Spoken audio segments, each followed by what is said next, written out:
Mumbai film उद्योग की नगरी।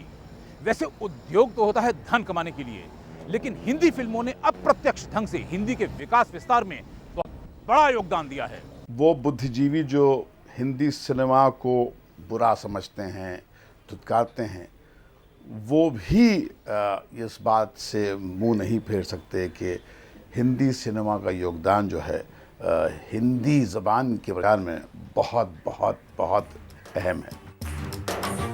सरत घोड़ों पे लगाते हैं कठोर, शेरों पे नहीं। अरे धम धम धम धम धम धड़म धड़ैया रे, सबसे बढ़े लड़ैया रे। आसान ज़बान, बोलचाल की ज़बान और कम्युनिकेशन की ज़बान जो है उसमें तब्दील किया उसे, और उसकी वजह से जो है हिंदी का प्रचार, मेरे ख्याल से हिंदुस्तानी सिनेमा का योगदान जो है हिंदी के प्रचार में बहुत बहुत अद्वितीय है।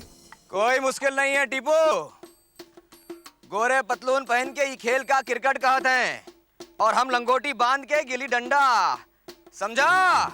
यदि मैं आपकी बात मान लूं कि वास्तव में पूरे देश में हिंदी का विकास हुआ है संपर्क भाषा के तौर पर, तब भी ये सच इसलिए नहीं है कि हिंदी अभी भी दक्षिण के प्रदेशों में अपनी पैठ नहीं जमा पाई है।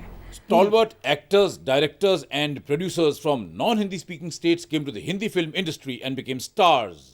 कारण ये था कि अगर मैं हिंदी में फिल्में बनाऊं तो सारे हिंदुस्तान में दिखाए जा सकते हैं जी। अगर कोई रीजन का कोई रीजनल लैंग्वेज में बनाऊं तो उसी रीजन में रह जाएगा, तो इसी वजह से मैंने हिंदी फिल्में बनाई। हिंदी फिल्मों में एक जादुई ताकत है सचमुच।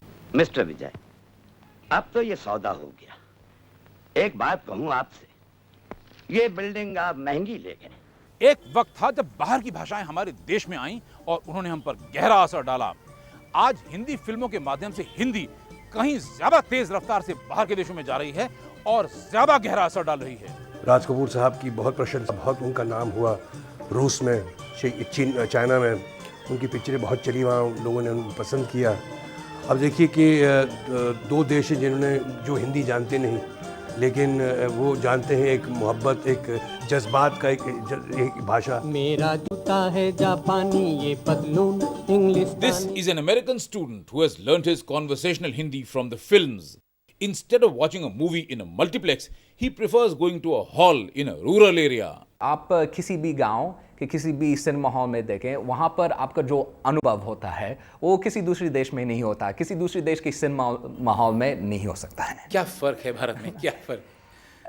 पहले फर्क यह है कि लोग स्क्रीन के सामने उठ करके नाच कर लेते हैं। मैं एक बार कायरो गई थी जो इजिप्ट में है, और वहाँ खाले खलीली नाम की एक जगह है जिसमें बहुत सारी छोटी छोटी दुकानें हैं, और जैसे ही उन्होंने मुझे देखा, पूछा इंडिया इंडिया, कोई मुझे कह रहा था अमिताभ बच्चन को जाके किस दोगी, कोई गाना शुरू कर देता था, कोई किसी एक्ट्रेस के बारे में बात कर, तो इतना ज़्यादा बॉलीवुड का वहाँ इन्फ्लुएंस था कि मैं खुद, मुझे ताज्जुब हुआ कि किस तरह से लोग जानते हैं। यूनाइटेड नेशंस में भी इसको तो मतलब होना चाहिए, इसको एक्सेप्टेंस, इसका एक्सेप्टेंस होना चाहिए।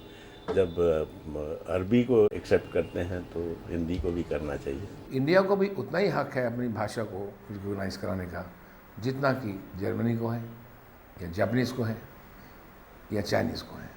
हक बात की खातिर कट मरना, हक बात की खातिर कुछ करना, ये काम जुनू करवाता है, ये समझ अकल के काम नहीं। अपनी मातृभाषा को नमन, और आप सबको 8वें विश्व हिंदी सम्मेलन की सफलता की शुभकामनाएं। प्रीत जहां की